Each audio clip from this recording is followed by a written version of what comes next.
There are some patterns which we carry from past incarnations. There are some patterns which we give to the child when the child was in its most fragile space we call the womb.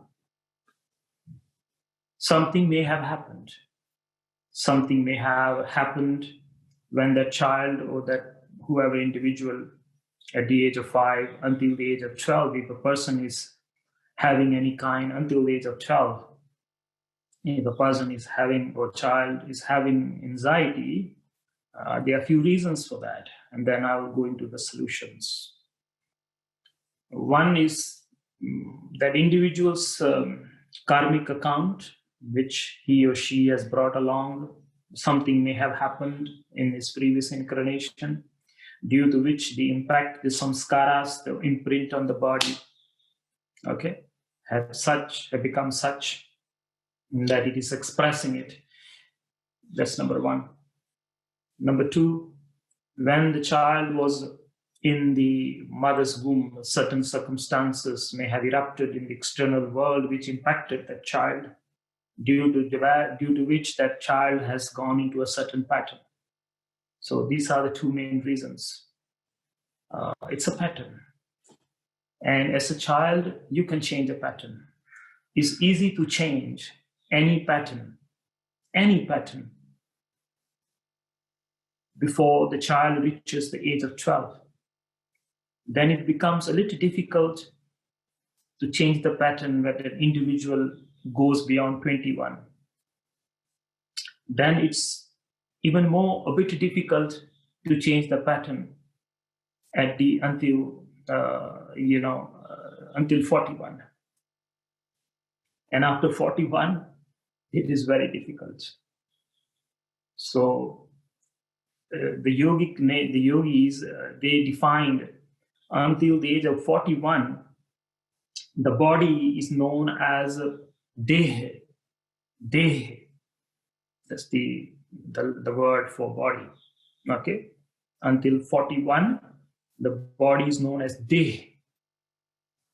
After 41, it's called sarira. Sarira means fully bloomed now.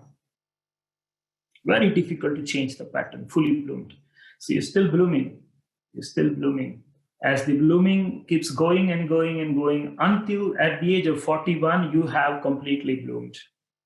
Until the age of 41, it's very easy to change any pattern. And of course, as I mentioned, it becomes a bit harder and harder as you go. But after the age of 41, it's very, very difficult. But don't lose hope.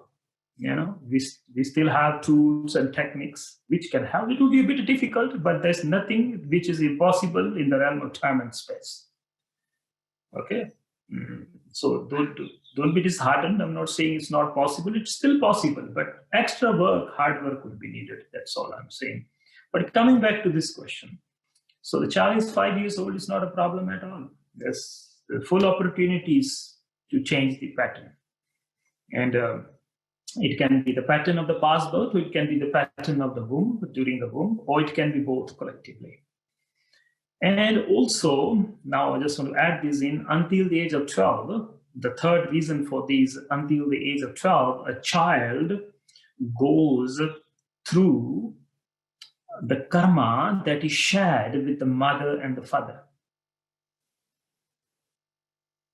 Until the age of 12, the child never experiences his or her full karma.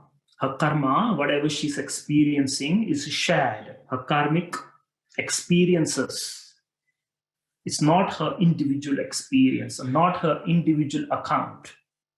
She's sharing that space with the mother and the father, because the imprints of the father and then the imprints of the mother, more of the mother until the age of 12 and a bit of father. A father's imprint on the child is always less than the mother in every way, even in karmically. So maybe some pattern that the mother has, due to which this has been imprinted on the child. So these are some of the reasons why the child is behaving like that. Now, how to change that? I know it's a bit difficult, but regular asanas, postures, so that this pattern do not get secured, do not get tightened in the body. It's called the asanas. So teach the child different postures, because if I don't move my arm gets locked in a certain location. And if I keep moving my arm, right, that pattern is reduced. That pattern is never allowed to be strengthened. So when you keep moving the body, okay, when you keep moving the body, you keep changing your pattern. So one is postures, asanas. Okay, number one, asanas. You can make it more playful. Since child, you can do elephant pose, you can make it a crocodile pose, you can make it monkey pose, you can do it cat and cow pose. So associate with animals. So today we're going to become an elephant. Let's do an elephant pose. Move the arm in front as the trunk. Today we're going to become a cat. And don't do for too long. Children don't need to do 2.5 hours. Okay, this is for 41 and beyond. You don't even need to do for 31 minutes, children. Just 2-3 minutes is enough. The children are such. Okay, so all these sadhana, 31 minutes and 1 hour and 2 hours, 2.5 hours, 140. This is all for people who have gone beyond 41. So it's your story, not the children. So don't impose those ideas on the children. For them, just a few moments, allow them. As long as they are enjoying it, allow them to just do it until then. It can be 1 minute, 2 minutes. Don't impose this. That's another wrong thing you will be doing. You'll be imposing your 41 days on the child, which is totally not right. So make it playful, number one.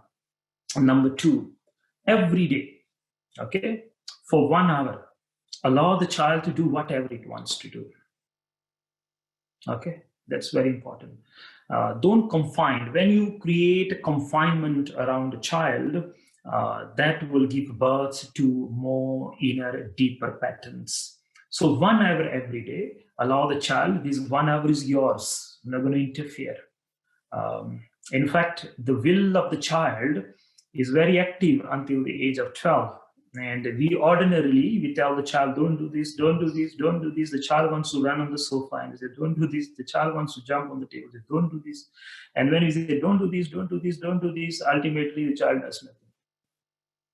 They shut down. The will dies. Ordinarily, our will dies at the age of 12, thanks to the parents. Okay? So the Kundalini stops to a certain extent. Will is the personal Kundalini that we are born with, active Kundalini that we are born with. So allow 1 hour, for the child to express itself, as much as it wants, however it wants. So don't intervene that one, and you make it very clear to the child. During the day, there are certain rules and regulations which we understand we need to impose on, but 1 hour every day, allow the child to express whatever he or she wants to express. Just let her be free. That's number two. So asanas. Okay, asanas, number one. Number two is totally freedom, 1 hour at least. If you can go longer, it's very good. I'm just keeping in concern, with other things around us. But 1 hour at least, give them. And when I say 1 hour, you don't put a timer for 1 hour, Don't put a timer for 1 hour, 1 hour over, no, around 1 hour. Number three, water. A lot of water. Allow the child to spend time in water. If you have a swimming pool, or there's an opportunity to go to the oceans or go to the rivers, as much as time you will spend in the river, in the ocean, okay, make sure it's safe. And or maybe you can have this own, the pool that you can make at home. You can put air into it and you can create that temporary pool. Get that. Allow the child to spend time. When your navel center is soaked in water for long, pattern starts to change, because the main pattern starts from here, the navel center. Everything starts from the navel. Every emotion takes birth from the navel. Every experience takes birth from the navel, and as it comes into the heart, it is polluted with your feelings. Okay. And then as it comes to the throat center, it is polluted with your agenda. And then you express it out. So this is where the birth of all the emotions, all the sensations, and all the feelings starts from here. So when you spend more time in water, this is soaked. Okay, this is a good way to release the patterns. So this is another thing. The third one is, this may be a bit difficult, but you once a while, at least once in 2 weeks, ghee, hot ghee, not burning hot ghee, but warm ghee, massage the child. Massage the child. Ghee is another beautiful, ingredient given by the cosmos to change the pattern in the body. So massage the child is very important. Sometimes the problem is the child did not go through the full process of labor pain. It may be born through other ways.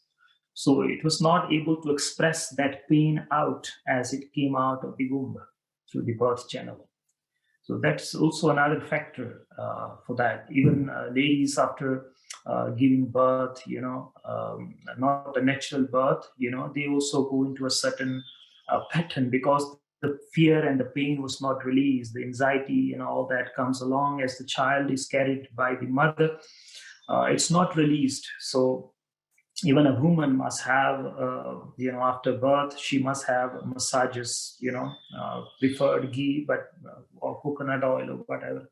It's also fine. But for the child, it's important that the child, because he or she may have not gone through the whole releasing of the pain during the birth process. So the pain is still inside, and that is being expressed out through anxiety and other emotions. So massaging that individual at least once a week or once in 2 weeks. Ghee is preferred. Other than that, ghee can be a bit, with the smell and all that. But it's preferred. Of course, you can take a shower after that. But coconut oil is also helpful. Olive oil is also very good for that. So massaging the child, this is ultimate. We never massage our newborn children. That is missing. Due to that, the emotions which were supposed to be released never gets released. So that's another point that you can take. And I think I'll end it here.